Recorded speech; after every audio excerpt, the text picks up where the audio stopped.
Hello guys, मैं नमन शुक्ला आपके अपने YouTube channel learning and facing के इस प्लेटफॉर्म पे आप सभी का स्वागत करता हूं। गाइस, आज हम हिंदी व्याकरण के क्लास नंबर 3 में इंटर करने वाले हैं और हम लोग class first and class second को समझ चुके हैं और कहीं ना कहीं हिंदी व्याकरण के बेसिक को हम क्लियर कर चुके हैं। इस वीडियो में गाइस हम लोग जिस प्रकार से कल की वीडियो में देखे थे कि किस प्रकार से वर्णमाला बनता है वर्डों के समूह से, और वर्डों का हमने जब वर्गीकरण किया तो वहां पे स्वर और व्यंजन निकल के आए, और आज हम उसी स्वर और व्यंजन में स्वर को उठाए हैं कि स्वर का वर्गीकरण करेंगे। जैसे हमने सबसे पहले वर्णमाला उठाया तो वर्णमाला में का डिफिनेशन ये बना कि वर्डों का एक क्रमबद्ध समूह जो होता है उसे हम लोग वर्णमाला कहते हैं। तो वर्णमाला में जो वर्ड होते हैं उसका हमने डिफाइन किया, यानी उसका हमने वर्गीकरण किया, तो उसमें देखा कि उसमें से दो चीज निकल के आई, स्वर और व्यंजन। तो स्वर और व्यंजन को कहीं ना कहीं हम कल देख लिए थे। आज हम स्वर का वर्गीकरण करने वाले हैं। किस चीज का? आज हम स्वर का वर्गीकरण करने वाले हैं कि जो स्वर के होते हैं ये कितने पार्टों से मिलकर बना होता है और इसको किस प्रकार से बांटा गया है। तो स्वरों को बांटने से पहले हम स्वर का एक बेसिक कॉन्सेप्ट उठाया हूं कि किस प्रकार से स्वरों को बांटूं तो बच्चों को समझ में आए, क्योंकि ये चीजें तो हर कोई पढ़ा देता है कि हास स्वर, दीर्घ स्वर, प्लुत स्वर, यानी स्वर 3 वर्गों में बांटा जाता है, कहीं ना कहीं मात्रा के आधार पे या किसी भी चीज के आधार पे या समृद्ध के आधार पे, इन सब का वर्गीकरण सभी कर देते हैं। लेकिन एक्चुअल में जो मात्रा के आधार पे वर्गीकरण होता है स्वर का, तो हमें स्वर का वर्गीकरण मात्रा के आधार पे करने से पहले यह समझना चाहिए कि ये मात्रा नाम की चीज क्या होती है। एक्चुअल में मात्रा क्या होती है ये तो सब लोग जानते हैं कि मात्रा को मिला मिला करके हमारे शब्द जुट जाते हैं, या मात्रा कहीं ना कहीं शब्दों को जोड़ने का काम करती है। लेकिन एक्चुअल में मात्रा है क्या? आप मात्रा के बेसिस पे स्वर का वर्गीकरण करने जा रहे हैं, लेकिन आपको मात्रा नहीं पता है तो आप स्वरों का वर्गीकरण कहीं ना कहीं रट करके कर लेंगे, और जो कि रटी हुई पढ़ाई आपको कहीं भी काम आने वाली नहीं है। इस प्रकार से पढ़िए कि आप अपने छोटे भाई बहनों को कोई डाउट ना रहे और उनको पढ़ा पाए, समझा पाए।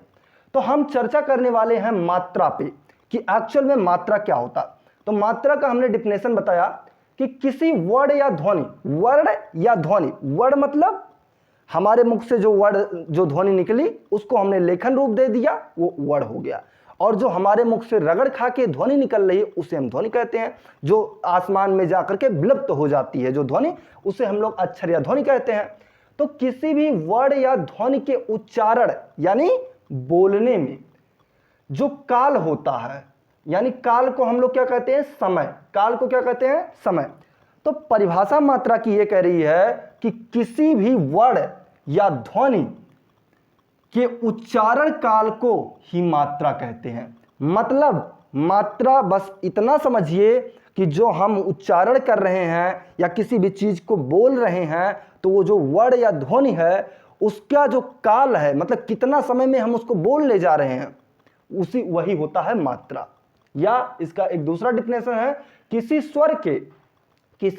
स्वर के उच्चारण में जितना समय लगता है, किसी स्वर के उच्चारण में जितना समय लगता है उसे हम लोग मात्रा कहते हैं। उम्मीद करता हूं कि आप लोग मात्रा जान गए होंगे। हमने यहाँ पे स्वर क्यों कहा? क्योंकि व्यंजन में कहीं ना कहीं मात्रा नहीं होता है, और स्वरों के मेल से ही, यानी कहीं ना कहीं मात्रा मिलेगी तभी शब्द बनेगा या तभी वर्ड बनेगा। तो हमारा जो किसी भी स्वर, इसीलिए हमने यहाँ पे स्वर कहा है कि किसी भी स्वर के उच्चारण में जितना समय लगता है, यानी जितना काल लगता है, उसे हम लोग मात्रा कहते हैं। उम्मीद करता हूं कि आप लोग मात्रा को समझ पाए होंगे। अब आइए हम वर्गीकरण करते हैं स्वर का, कि स्वर का जो बेसिस होता है, यानी स्वर का तो बहुत प्रकार के होते हैं, बहुत आधार पे हम स्वर का वर्गीकरण करेंगे जो कि आगे करते जाएंगे। लेकिन आज का हमारा टॉपिक है कि मात्रा के आधार पे स्वरों का वर्गीकरण। मतलब मात्रा क्या है? कि किसी भी चीज को या स्वर को बोलने के आधार पे, उच्चारण करने के आधार पे वर्गीकरण करेंगे कि उच्चारण करने में कितना समय लग रहा है।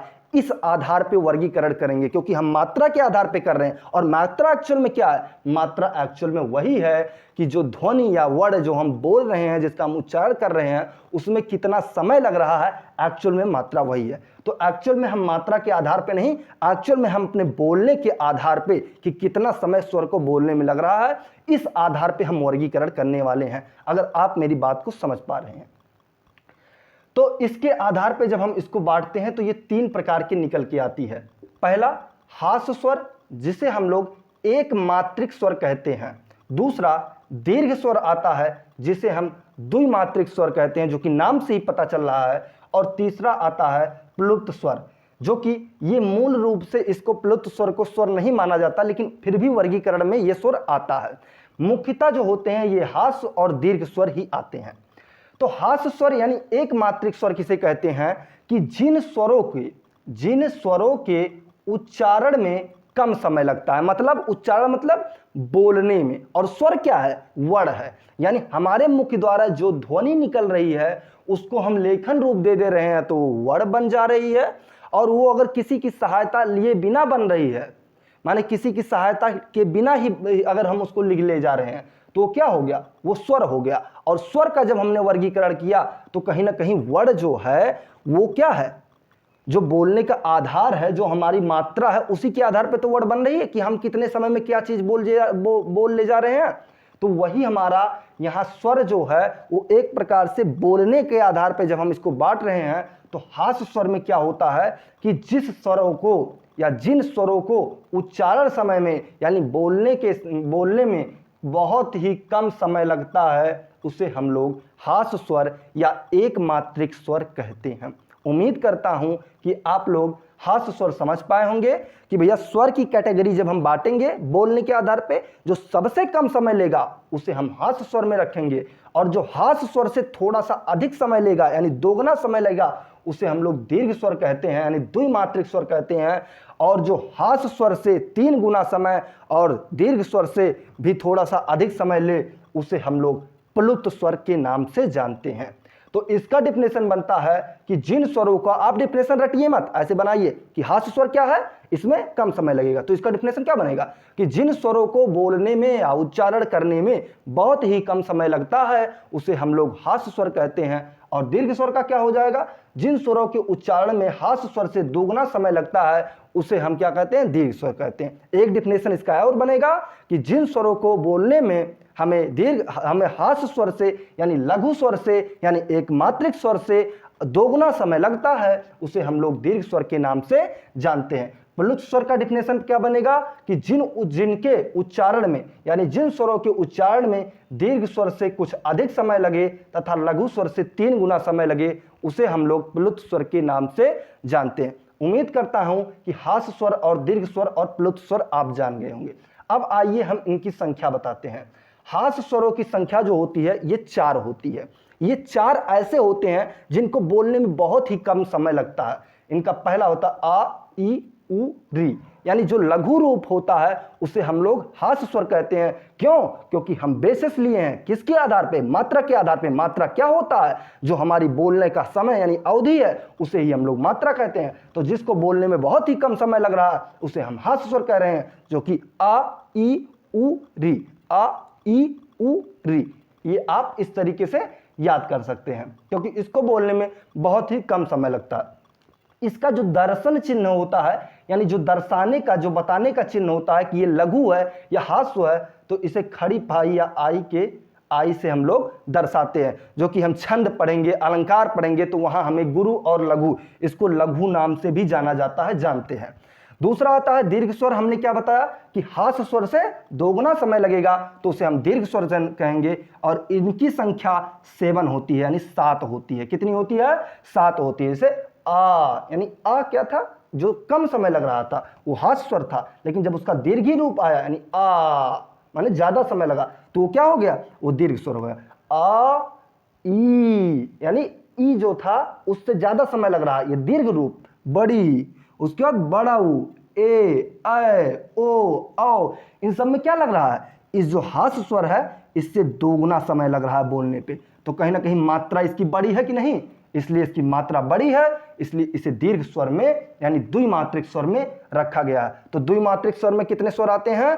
7 स्वर आते हैं। कुल मिला के 11 स्वर होते हैं, जिसमें से हास्य स्वर आप 4 स्वर निकाल लीजिए। कौन सा?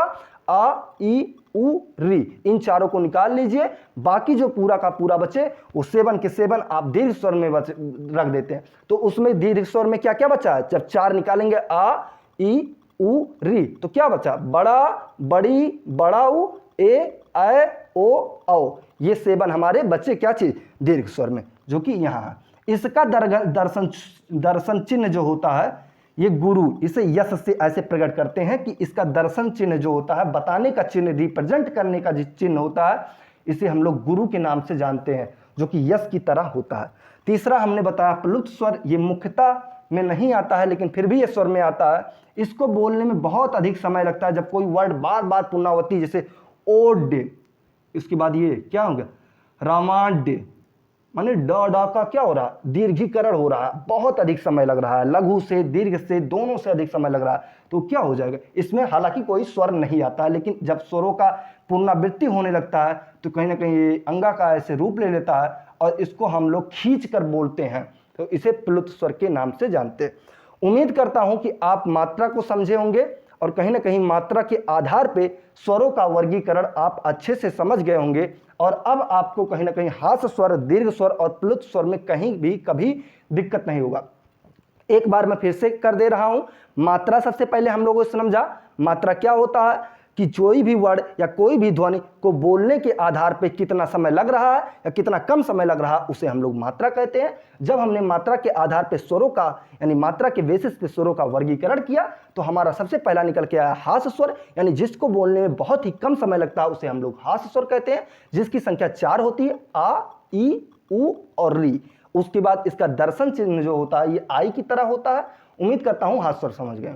दूसरा हम लोगों ने पढ़ा दीर्घ स्वर। दीर्घ स्वर का आप लोग परिभाषा बनाएंगे, वह स्वर। क्या? वह स्वर, क्योंकि हम किस बेस पे कर रहे हैं? बोलने की बेस पे तो कर रहे हैं। तो ऐसे बताओ कि वह स्वर जिन्हें हास्य स्वर से बोलने में अधिक समय लगता है या दोगुना समय लगता है, उसे हम लोग दीर्घ स्वर या द्विमात्रिक स्वर कहते हैं। इसकी संख्या 7 होती है, बड़ा, बड़ी, बड़ाऊ, ए, ऐ, ओ और औ। ये 7 हमारे होते हैं दीर्घ स्वर। उसके बाद हम लोगों ने प्लुत स्वर जो ना प्लुत स्वर देखा, जिसमें क्या है कि हास्य स्वर से 3 गुना समय और दीर्घ स्वर से भी थोड़ा सा अधिक समय लेता है, जिससे हम लोग क्या कहते हैं?